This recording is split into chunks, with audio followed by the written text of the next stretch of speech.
Assalamualaikum warahmatullahi wabarakatuh. Selamat pagi, salam sejahtera. Semoga rahmat Tuhan senantiasa terlimpah kepada kita semua. Saudara sekalian, hari ini saya tidak bisa mendampingi kalian belajar di kelas. Oleh karena itu, saya mengirimkan rekaman video ini sebagai landasan untuk pengembangan program bimbingan karir. Sebenarnya materi ini saya siapkan untuk pelatihan bagi guru-guru SMK se-Aceh, program GIZ Certificate dari Jerman beberapa waktu yang lalu. Namun dikarenakan ini ada keterkaitan yang sangat erat dengan materi kita hari ini, karena itu saya memberikan materi ini untuk kalian semua. Baik, fokus dari penjelasan saya adalah bagaimana kita mengembangkan program BK. Di sini kita tahu bahwa ada beberapa masalah perkembangan karir siswa, termasuk mungkin kalian mengalaminya. Yang pertama, jurusan yang dipilih tidak sesuai dengan potensi. Kenapa demikian? Guru atau orang tua belum melakukan identifikasi potensi diri siswa. Ini hal yang eh, sering kali terjadi. Karena itu, saya berharap pemahaman diri sangat perlu menjadi perhatian ketika seorang guru BK atau siapapun diri seseorang sedang merencanakan karirnya. Yang kedua, kurang terampil dalam merencanakan karir. Kenapa kok kurang terampil? Kurang banyak pilihan, tidak bisa menentukan prioritas, itu diantaranya ya. Lalu kemudian yang ketiga, kurang siap memasuki dunia kerjaan, baik itu bekerja, berwirausaha maupun melanjutkan studi. Kenapa? Karena mungkin overthinking. Atau mungkin karena dia dipengaruhi oleh tuntutan-tuntutan lingkungan yang tidak realistis. Nah, ini nanti harus berlanjut ke konseling karir jika demikian ya. Baik, saudara sekalian, eh, ini sebagai wawasan bagi kalian, terutama yang bukan dari Prodi BK, bahwa manajemen sekolah itu ada tiga komponen pendidikan di sekolah. Manajemen itu sendiri di bawah kepala sekolah, pembelajaran itu di bawah arahan guru, maksudnya begitu, lalu bimbingan dan konseling. Ketiga bagian ini berfokus untuk mengembangkan potensi siswa, gitu ya. Untuk bidang layanan BK saya tidak perlu menjelaskan panjang lagi. Ini ada 4 bidang, meskipun seringkali pribadi sosial ini digabung, tapi 4 bidang ini menjadi bidang utama BK.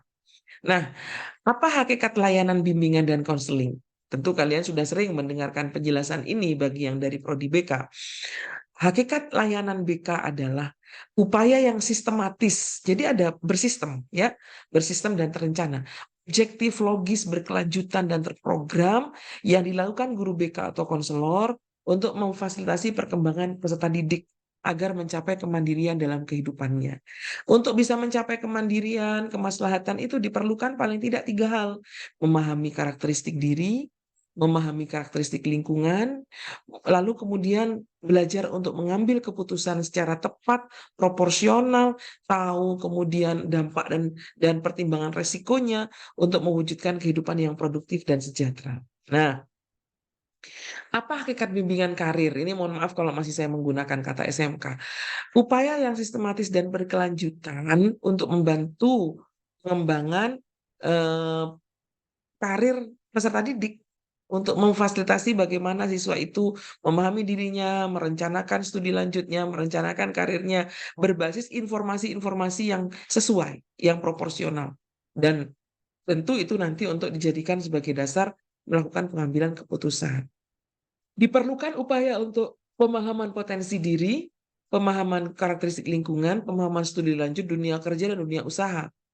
Dan agar kemudian nantinya, seperti yang pernah saya jelaskan sebelumnya, seseorang kalau mau mengambil keputusan karir, dia harus memiliki adaptabilitas karir. Nah, ini nanti akan saya jelaskan lebih lanjut pada pertemuan-pertemuan berikutnya ya.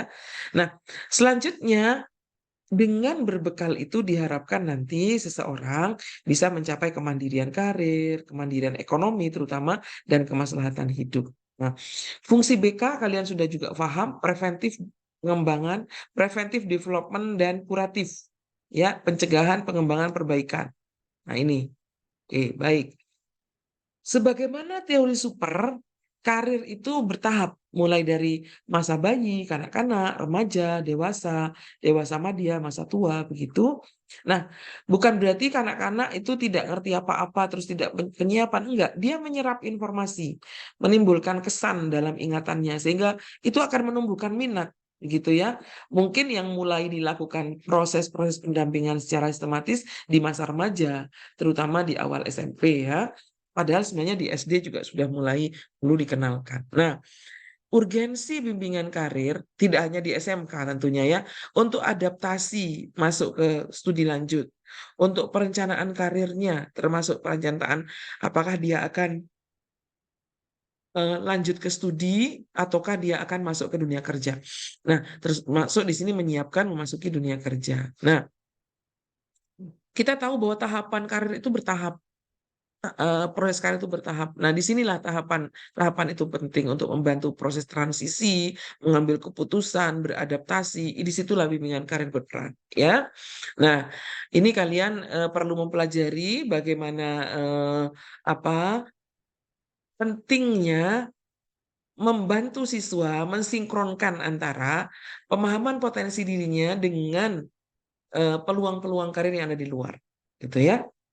Nah, karena itu untuk bimbingan karir sendiri eh, ada dua orientasi utama, preventif atau pencegahan dan development. Itu untuk bimbingan karir. Untuk konselingnya nanti kuratif tentunya ya, mendampingi pengambilan keputusan atau mungkin jika ada kebingungan ketika mengambil keputusan. Nah, untuk preventif mencegah masalah karir, masalah perkembangan karir, mencegah kebingungan ngambil jurusan, mencegah kebingungan menghadapi tantangan perkembangan yang ada saat ini, membantu mengenali potensi diri itu preventifnya. Untuk pengembangannya supaya siswa dapat maksimal dalam mengetahui dan menata seperti apa orientasi karirnya ke depan. Itu ya. Ini sudah berkali-kali saya jelaskan bahwa pemahaman diri menjadi titik awal dari pengembangan rencana karir. Setelah itu pemahaman dunia kerja, dunia usaha, dan studi lanjut. Persiapan untuk memasuki pilihan-pilihan karir dan implementasi rencana. Nah, apa yang harus kalian susun hari ini?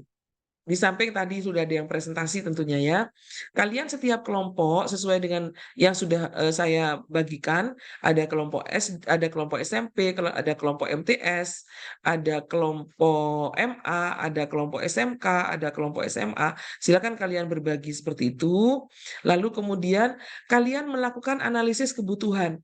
Jadi setelah presentasi hari ini, kalian membuat instrumen untuk melakukan analisis kebutuhan di setiap jenjang. Instrumennya bisa kalian pelajari di lab, ada beberapa contoh instrumen analisis kebutuhan. Minggu depan kita akan melakukan apa namanya review ya. Review, tapi jangan tunggu kelamaan minggu depan, kan nanti kalian unggah di Google Drive begitu, lalu kemudian kita akan review bersama-sama ya. Nah, kalian nanti akan membuat contoh ringkas dari apa namanya prototipe program bimbingan karir.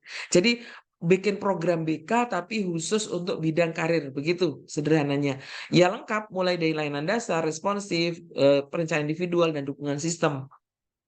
Untuk layanan dasar bentuknya bisa pemberian informasi, bisa masuk kelas, bisa layanan lintas kelas, layanan kelas besar, bimbingan klasikal, bimbingan kelompok, begitu ya. Untuk topik-topiknya ini kalau mengikuti pada topik-topik yang ada di Smart, yang ada di Stat, maksud saya yang ada di Kompas Karir, ini yang pernah Bu Mus ceritakan, begitu ya. Ini ada topik-topik penting, ini materinya nanti mungkin bisa link Google Drive-nya bisa dicek. Untuk layanan responsif tentu ini sifatnya insidental ya, tapi tetap harus disiapkan bahwa ada kegiatan-kegiatan baik itu konseling individual maupun kelompok. Nah, fokusnya nanti membantu untuk memahami harapan, kebutuhan, tantangan, dan solusi begitu sekaligus menyusun rencana karir bagi yang benar-benar merasa kerepotan. Untuk layanan peminatan dan perencanaan, ini bisa membantu untuk menyusun rencana-rencana, terutama rencana karirnya. Ini khusus di peminatan dan perencanaan.